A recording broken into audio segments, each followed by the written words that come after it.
Happy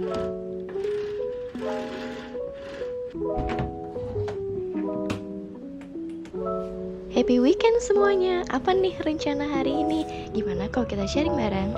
Soalnya banyak di antara kalian yang request tentang toxic family. Emang ada ya keluarga yang toxic? Aku sih lebih suka nyebutnya hubungan yang gak sehat dalam keluarga.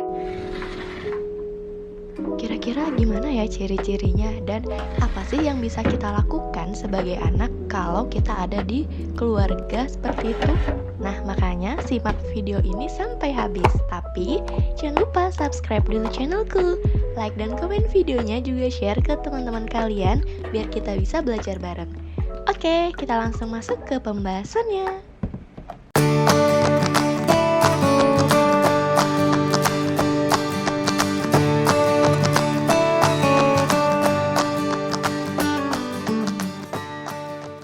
Kalau misalnya kita ngomongin tentang toxic family gitu, gimana sih sebenarnya hubungan yang nggak sehat di dalam keluarga itu? Jadi ada yang namanya dysfunctional family.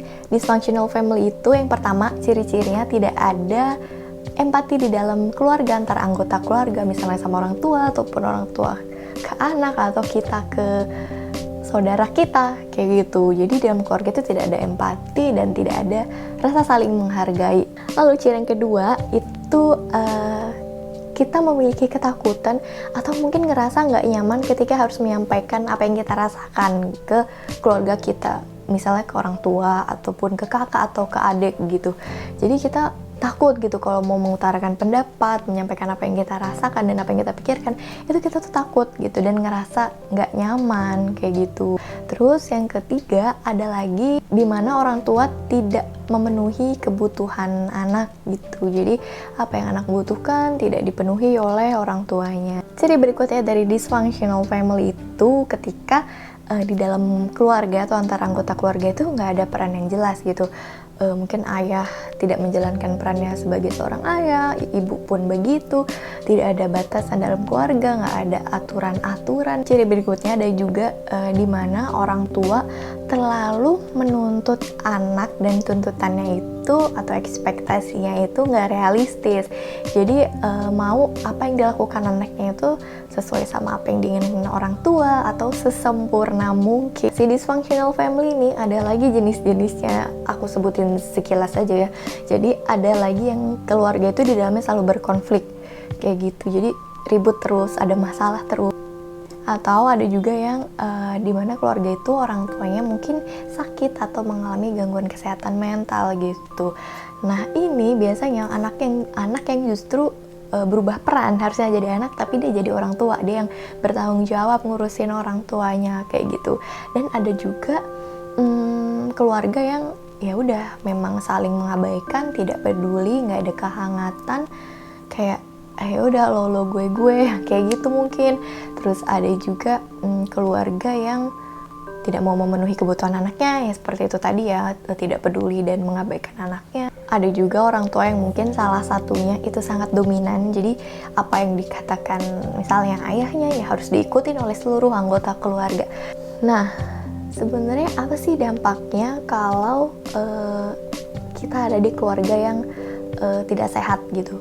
Jadi dampaknya itu pasti yang pertama, kita kan merasa tidak berharga atau self esteem kita rendah, terus kita merasa tidak berdaya, ngerasa nggak bisa apa-apa, terus kita juga akan merasa takut akan penolakan, takut diabaikan.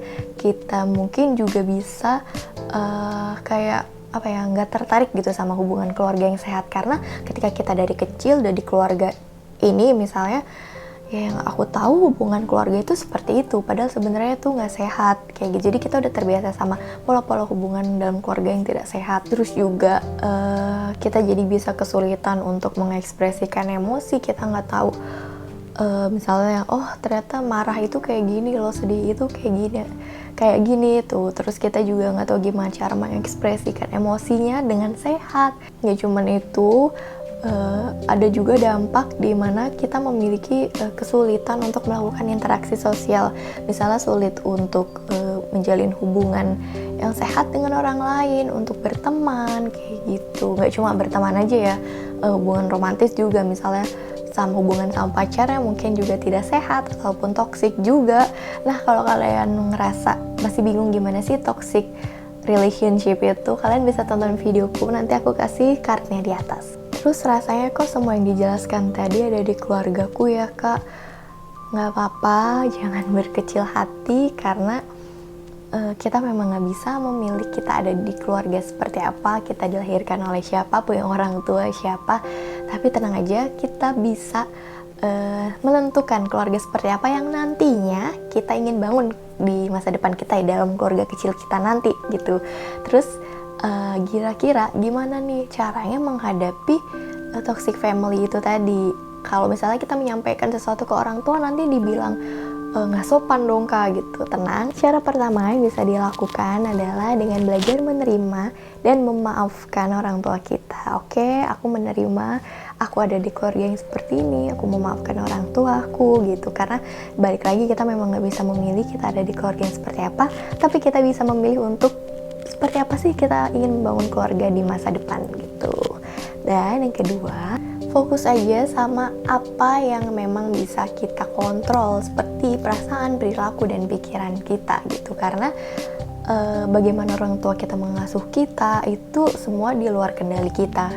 Ini juga penting menurut aku, kalau memang kalian tidak cukup beruntung untuk punya keluarga yang hubungannya sehat, jangan sedih karena kalian bisa cari lingkungan lain di luar keluarga yang tentunya lebih positif dan lebih suportif. Misalnya bisa ikut komunitas-komunitas apa gitu, ataupun support group, tentunya kegiatan-kegiatan yang positif ya. Habiskan waktu sama orang-orang yang suportif, orang-orang yang positif gitu, karena energi itu kan menular. Jadi ketika kita punya lingkungan baru yang lebih sehat, tentu kita juga harapannya bisa lebih sehat lagi sebagai individu.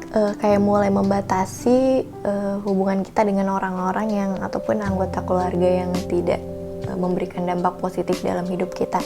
Membatasi ini bukan berarti menjauhi ya gitu. Jadi kita bisa cari kegiatan-kegiatan lain yang bikin kita happy, yang lebih positif, biar kita tuh ingat kalau ternyata oh, aku lingkunganku tuh gak cuma keluarga aja kok, aku masih punya lingkungan lain yang lebih positif, yang bikin aku merasa nyaman, membantu aku jadi bisa bertumbuh lagi. Pokoknya fokus aja sama kesehatan mental kamu, self care, mencintai diri kamu, melakukan hal yang bikin kamu happy, karena bahagia itu sebenarnya kita yang ciptain loh, bukan kita cari-cari kemana. Terus mungkin diantara kalian ada yang ngerasa, boleh nggak sih kak sebenarnya untuk mengutarakan apa yang kita rasakan ataupun unek-unek kita ke anggota keluarga kita?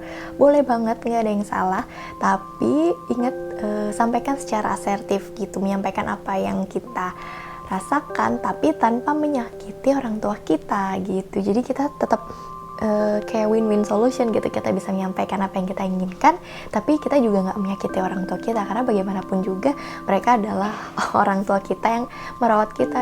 Atau kalau mungkin kesulitan, bisa minta tolong pihak ketiga yang mungkin lebih didengar, karena kadang ada beberapa orang tua yang kamu kenapa sih ngasih tahu ibu gitu, kan kamu masih kecil gitu.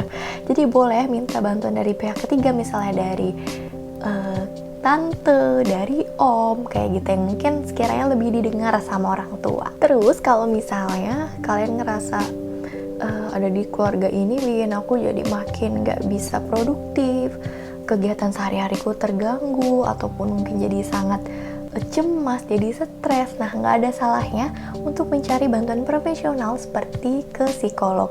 Atau kalaupun kalian mungkin masih ragu untuk ke psikolog, boleh juga untuk cerita sama orang terdekat yang kalian percaya, mungkin bisa sama sahabat kayak gitu. Jadi jangan pernah ngerasa sendiri, karena kamu gak sendiri, banyak banget di luar sana orang-orang yang sayang dan cinta sama kamu. Apalagi sekarang kan lagi banyak banget ya webinar-webinar yang gratis gitu, atau ya dengan harga-harga yang cukup terjangkau. Nah, kalian juga bisa mengedukasi diri dengan ikut webinar-webinar, ataupun dengan baca-baca artikel, baca-baca buku, dan sharing sama orang yang mungkin menurut kamu lebih paham kayak gitu. Jadi pokoknya intinya jangan pernah ngerasa kalian sendirian.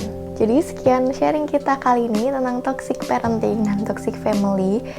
Pesan aku adalah jangan pernah ngerasa sendiri dan jangan menganggap hal ini seperti hal yang memalukan gitu, karena balik lagi semuanya di luar kontrol kita. Yang bisa kita kontrol adalah pikiran kita, perasaan kita, dan juga perilaku kita. Jadi fokus aja sama apa yang bisa kamu kontrol, apa yang bikin kamu bahagia, lakuin hal positif, cari lingkungan baru yang lebih positif juga gitu, karena kamu itu berharga gitu dan layak untuk bahagia, meskipun mungkin tidak cukup beruntung untuk punya keluarga yang hubungannya hangat gitu. Jadi jangan pernah ngerasa sendiri, karena kita juga nggak pernah bisa memilih ada dan lahir di keluarga yang seperti apa, tapi kita punya kendali penuh untuk menciptakan keluarga yang nantinya akan kita bangun itu mau yang seperti apa gitu. Jadi kita bisa untuk memutus rantai toksik tadi dan mulai untuk punya hubungan keluarga yang sehat. Semoga apa yang aku sampaikan bisa bermanfaat. Kalau kalian mau sharing, boleh banget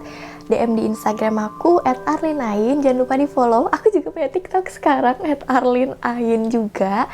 Dan kalau kalian punya saran topik, mau sharing bareng juga, boleh di kolom komentar loh ya. Terima kasih sudah nonton videonya. Sampai ketemu di video berikutnya. Dadah!